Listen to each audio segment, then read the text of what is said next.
Saudações, tribo de luz, sejam muito bem-vindos ao meu canal. Se você está chegando aqui pela primeira vez, eu sou Carol Bandeira. Esse vídeo de hoje a gente vai falar sobre mediunidade no espiritismo.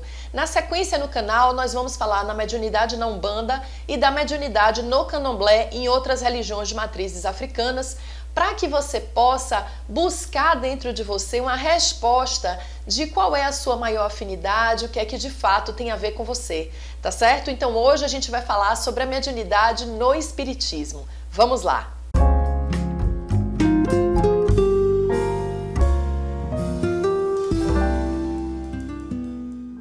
Para você compreender a mediunidade no espiritismo, a gente vai fazer esse vídeo em duas partes. A primeira, eu vou dar uma breve explicação sobre o espiritismo, de forma muito resumida, como é a proposta do curso. Caso você tenha interesse, você naturalmente vai aprofundar o tema.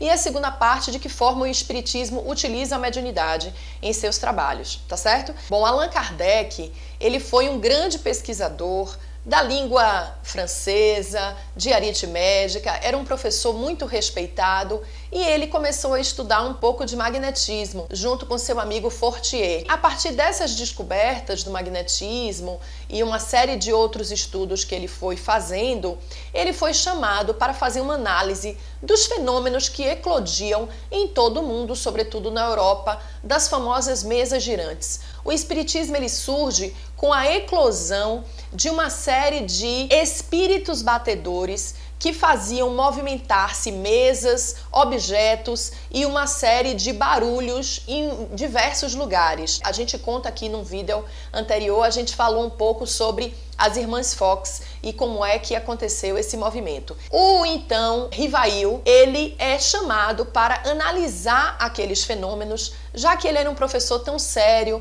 era um cientista, era uma pessoa que de fato tinha muita credibilidade na sociedade francesa.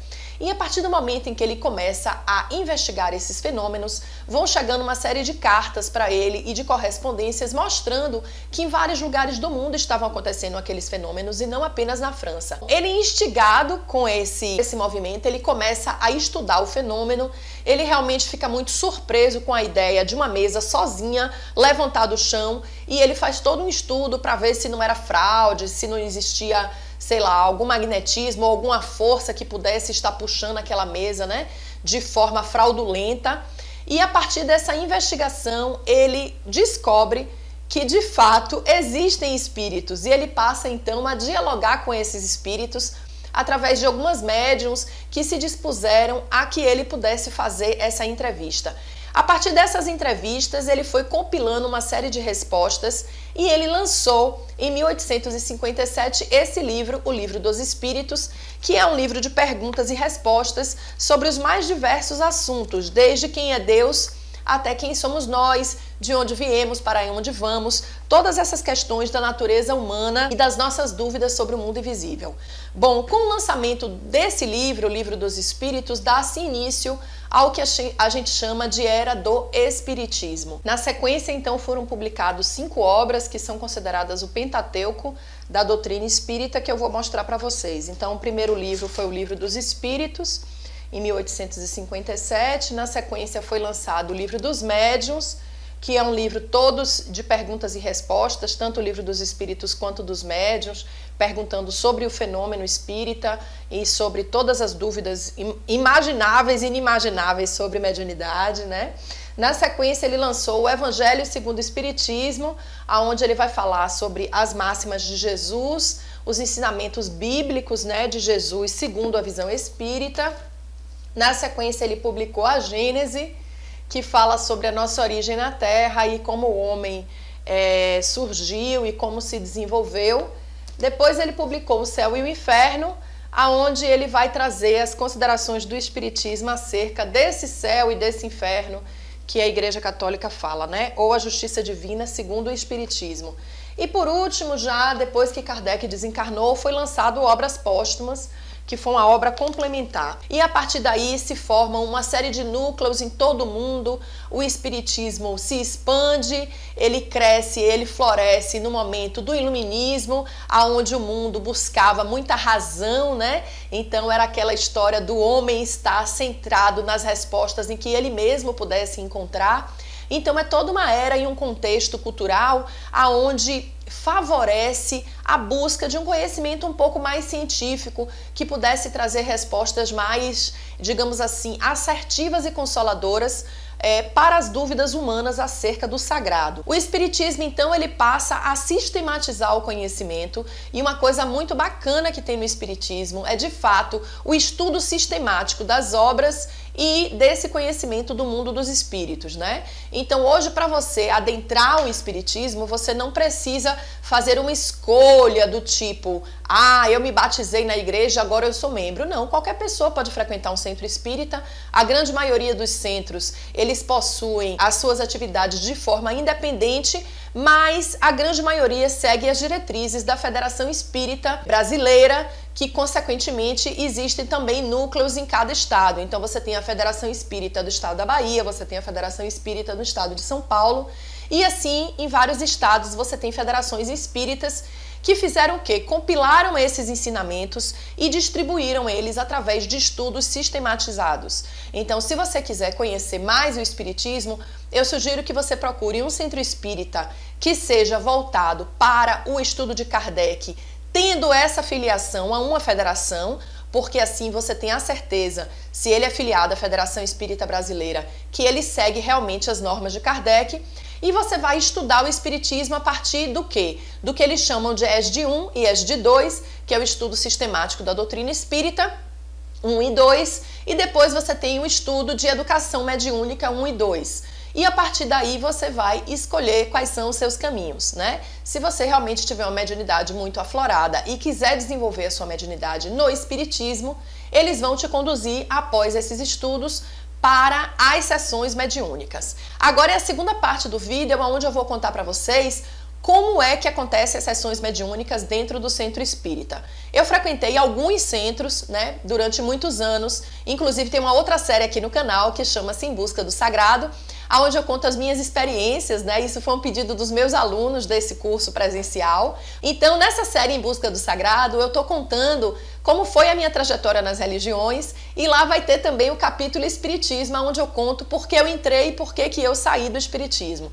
Mas você que é médium, vale a pena você assistir esse vídeo e os dois próximos, onde a gente vai falar de Umbanda, Candomblé e religiões de matrizes africanas, para que você possa entender mais ou menos quais são os caminhos que você tem para trabalhar a sua mediunidade. O Centro Espírita acontece da seguinte forma: você tem os cursos de passe, e no Centro Espírita você vai trabalhar com passe eletromagnético, que é uma técnica onde você tem a imposição de mãos para dar passe, e no momento que você dá esse passe, você não está incorporada com nenhum espírito, tá? São chamados os passes eletromagnéticos. Se você sente que você tem energia de cura, se você sente que você tem muita força nas mãos e você sente o tempo inteiro necessidade de estar conduzindo essa energia, os passes eletromagnéticos fazem isso, né? Te dão a oportunidade de você canalizar esse fluxo energético, de você ser canal para você, então, ministrar passe nas pessoas. Então, essa é uma das práticas que tem dentro dos centros espíritas. Uma outra coisa importante que eu acho frisar sobre o espiritismo é que o espiritismo ele não possui rituais.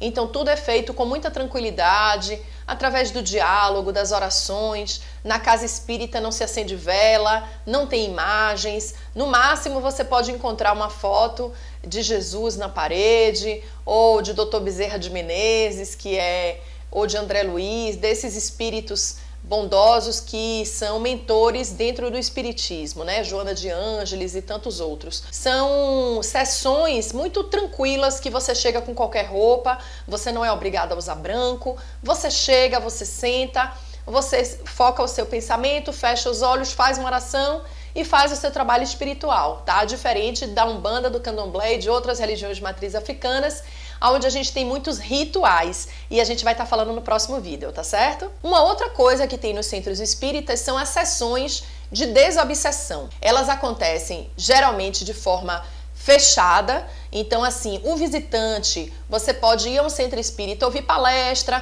aprender a doutrina de Kardec, mas você não vai participar das sessões fechadas de desobsessão. Como acontece? Normalmente quando você adentra o centro espírita, você vai fazer Atendimento fraterno. Então, o atendimento fraterno é um momento onde você senta com alguém, daquelas pessoas ali que atende, pega uma ficha e você vai contar o seu problema. Então, eu me separei do meu marido, estou sofrendo e acho que estão fazendo coisa contra mim, eu estou sentindo muitas energias negativas. Então, nesse momento, você vai falar do seu problema. Essa pessoa que te atende, ela vai te conduzir a algum tratamento dentro da casa espírita. Então, muito provavelmente ela vai te indicar que você assista às palestras, que você participe de algum grupo de estudo. Então, assim, os centros oferecem muitos grupos de estudo. Você tem os estudos das obras de Kardec, você tem o estudo, como eu falei, sistemático da doutrina e de mediunidade. E a depender do centro, ele vai te conduzir a algum grupo de tratamento. O espiritismo, ele se baseia muito na reforma íntima. Ele explica que a gente não tem como melhorar espiritualmente se a gente não se melhorar como seres humanos. Porque, de fato, são as nossas imperfeições que contribuem para os processos obsessivos. E, na sequência, se você for, de fato, participar de algum trabalho de desobsessão, você não vê o que está acontecendo. Aí eu vou te contar agora os bastidores, como é que acontece o tratamento nos bastidores, porque eu, como médium, participei muitos anos de sessões de desobsessão. A pessoa recebe uma ficha e naquela ficha ali tem todos os seus dados, né? O seu nome, o seu endereço, qual é o seu problema. E então nós entramos em uma sala fechada.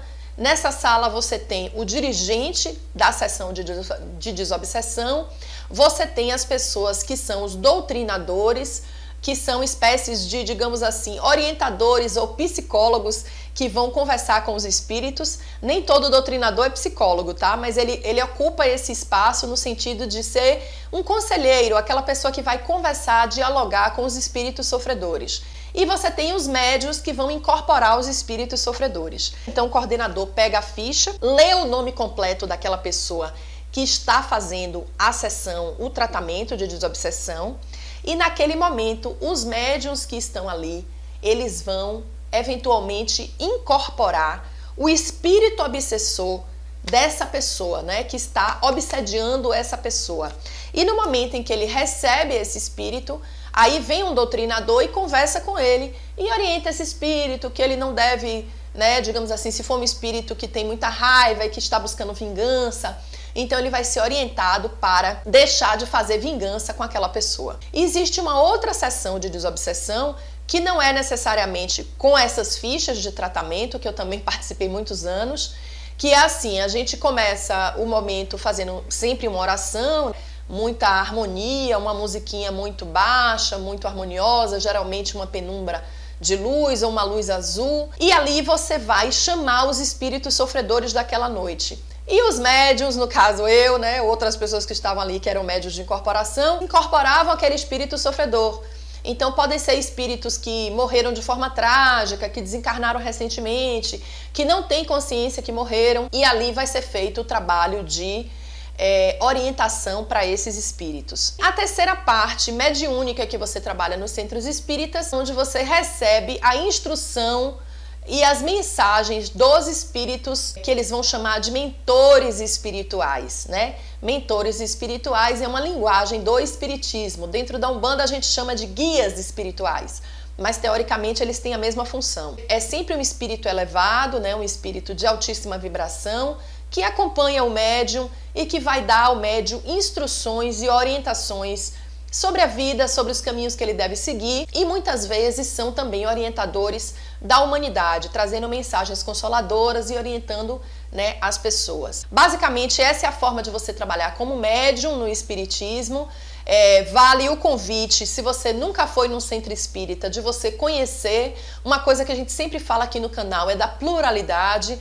Se você conhece todas as possibilidades de desenvolver a sua mediunidade, você vai escolher um caminho, ou os seus guias vão escolher um caminho para você que dialogue de fato com a sua missão e com aquilo que você precisa buscar. Tem uns que fazem muitas orações, tem outros que cantam, que tem corais, e você tem uma série de atividades culturais. E também existem muitos filmes que falam sobre o espiritismo. Eu vou colocar aqui na descrição desse vídeo alguns filmes bem bacanas do espiritismo para que você possa conhecer um pouco mais. Eu desejo que esse vídeo tenha contribuído para instigar você a estudar sobre o espiritismo, se isso dialoga com você. Não se esqueça de dar um joinha nesse vídeo, se inscreve aqui no canal, compartilha com seus amigos para que mais pessoas possam ter acesso a esse conhecimento. Me ajudem nessa missão de compartilhar essas mensagens, porque existem muitos médiuns por aí desequilibrados precisando de ajuda e talvez o seu compartilhamento possa ajudá-los, tá certo? Até o próximo vídeo, um forte abraço, tchau, tchau!